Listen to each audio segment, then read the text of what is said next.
Hi everyone. I have just unwrapped the beautiful deck that I stumbled on at Winners. And so I'm just going to lower the cards so that you can see. That's the hint of the majors, and these are the minors. So hang tight. There we go.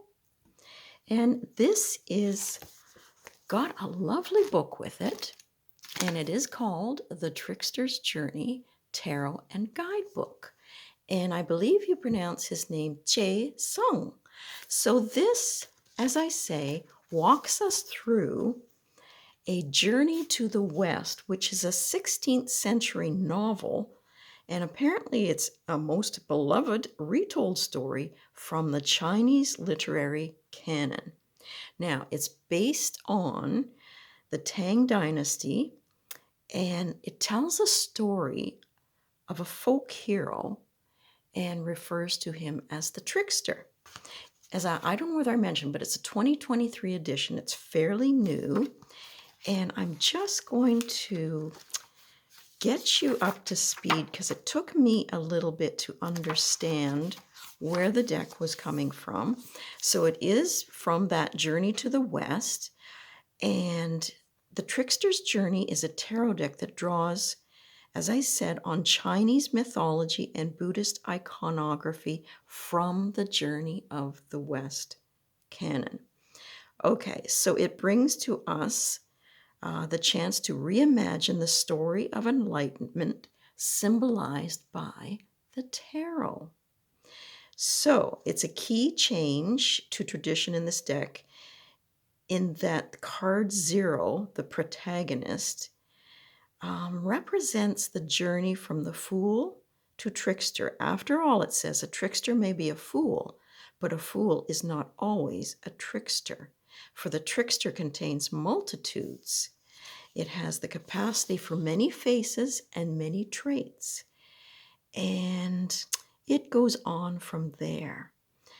But when it gets into how he felt when he created the deck, it says his contribution to this collective archive of imaginings came from his desire to uncover personal iconography.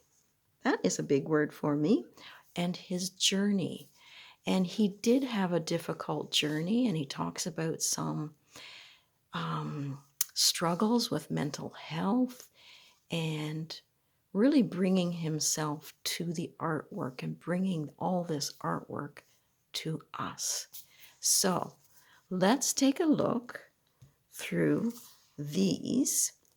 And if you wished, there is just so much information about even the way that he likes the printing process. And I believe it's called, yeah, there it is there.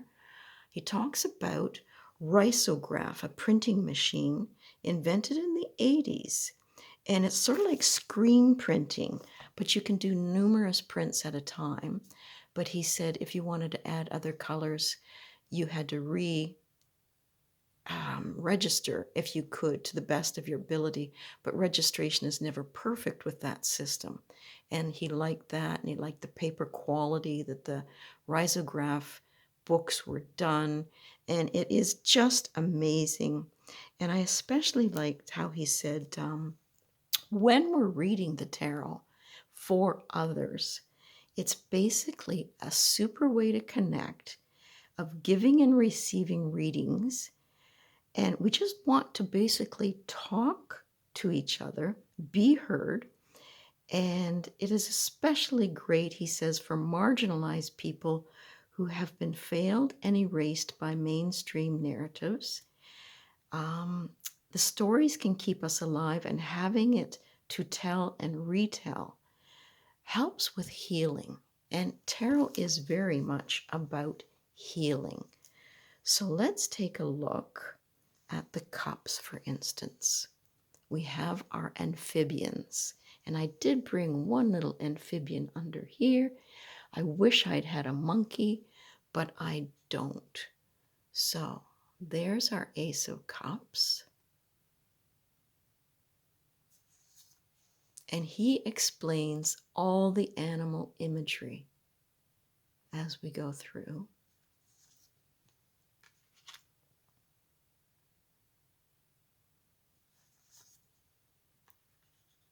It's simple. It's very calming. I think he was talking with this one about how the salamander had gone carelessly through a certain pathway and upset all these cups.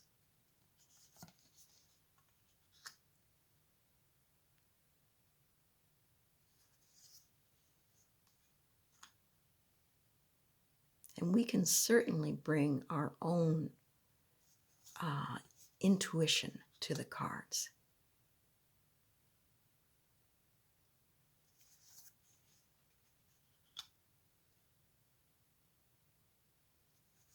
And the little guy looks so sad there. Let's just stop and see what he says about the Eight of Cups. All right, so the Eight of Cups reveals a sense that something is lacking in your present situation. And there is a desire for change and growth, but it manifests as boredom and restlessness and pushing you away from the familiar and searching for a higher purpose. And I should also mention here that the water element is symbolized by the black tortoise of the north. That was that one. And the wands, they are symbolized by the red bird of the south. And then when we get to swords, that's going to be the white tiger of the west, and coins will be the blue dragon of the east. But you can certainly follow it with the Rider-Waite imagery as well. Our Nine of Cups,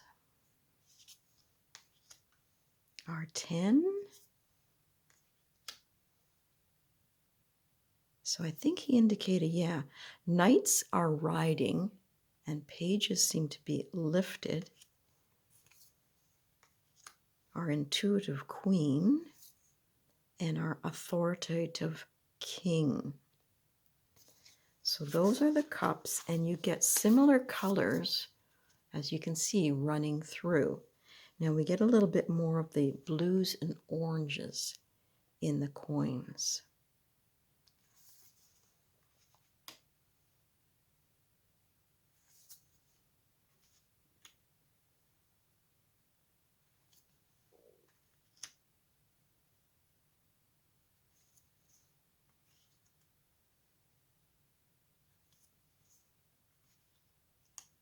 I wasn't sure at first if I would like the deck, but I do find once you read the book, it all comes together.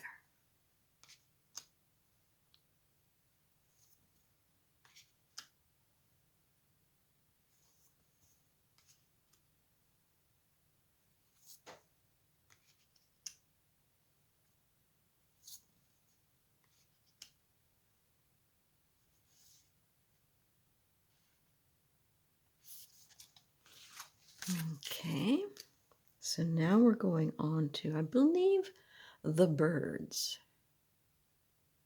Our ace,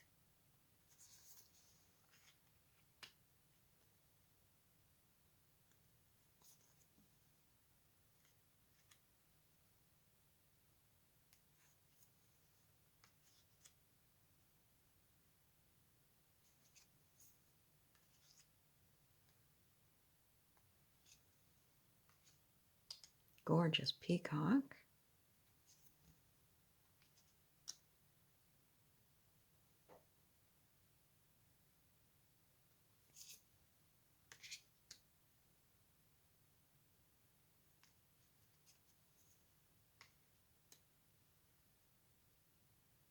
it just seems so much more approachable because it's simple line, a little bit of color, and it can let your imagination just roam.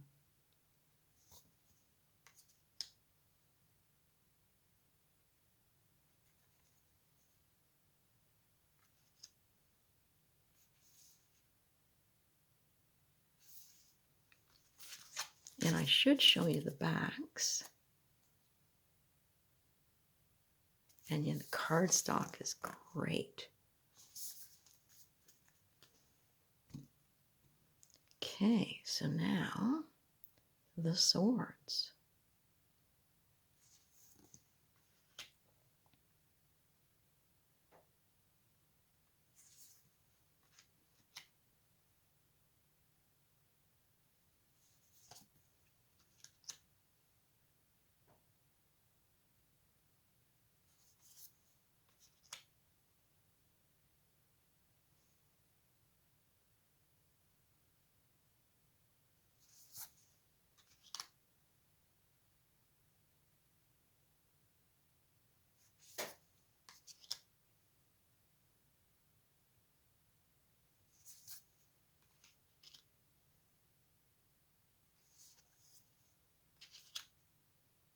That's a powerful one.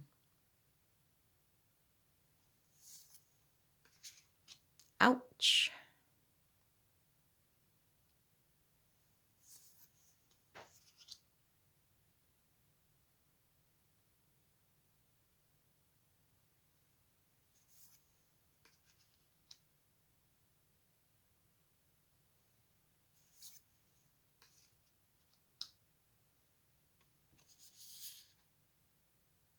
Cats with attitudes. Okay, so I'm just going to set those aside for a second, and we'll take a look at the majors. So there is the Trickster.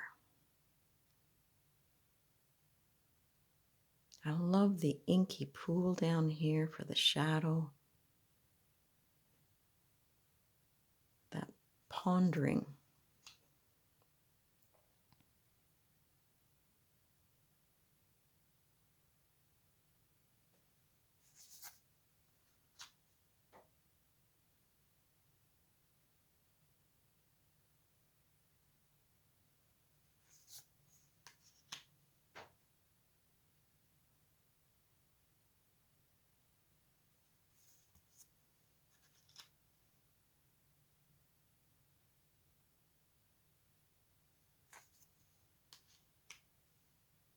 It's a great Hierophant.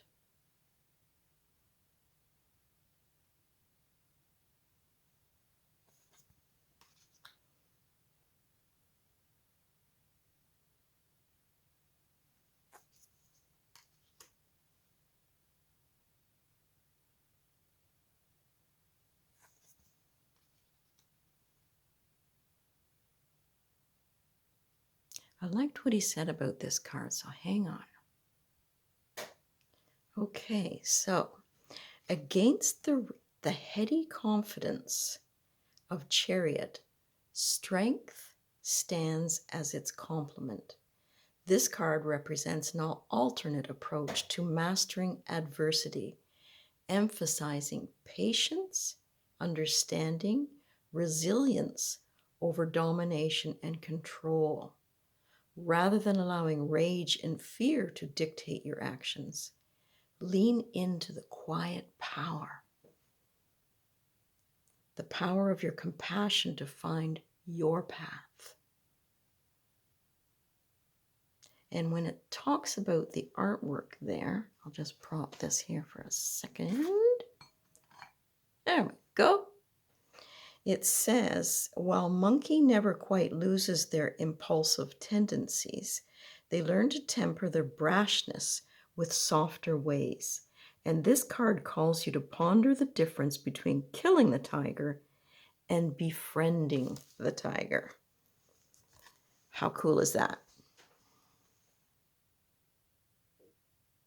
Pretty cool.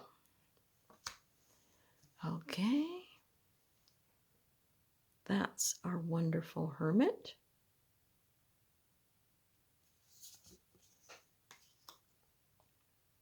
The wheel.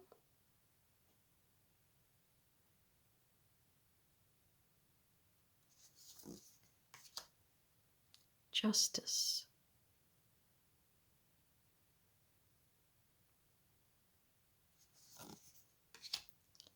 and the Hanged One.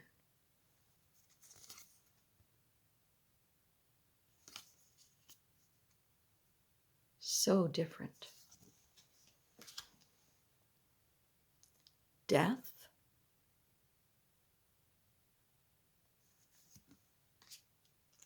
Temperance. Lovely bird there on the left. I mean, it looks like a vase.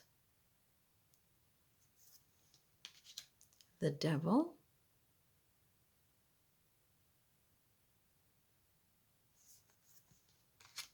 The Tower.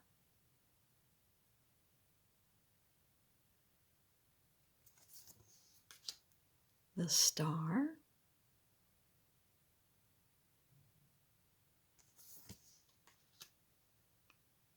The Moon. Now, there was a story about that one. Now, this one talks about the goddess who lives in the vast cold palace of the moon, finds companionship in the jade rabbit. And after stealing the elixir of immortality from her husband, she floated to the moon and has lived there ever since.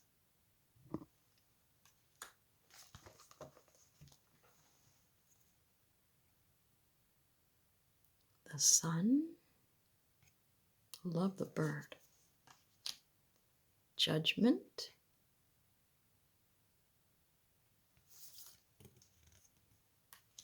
And the world.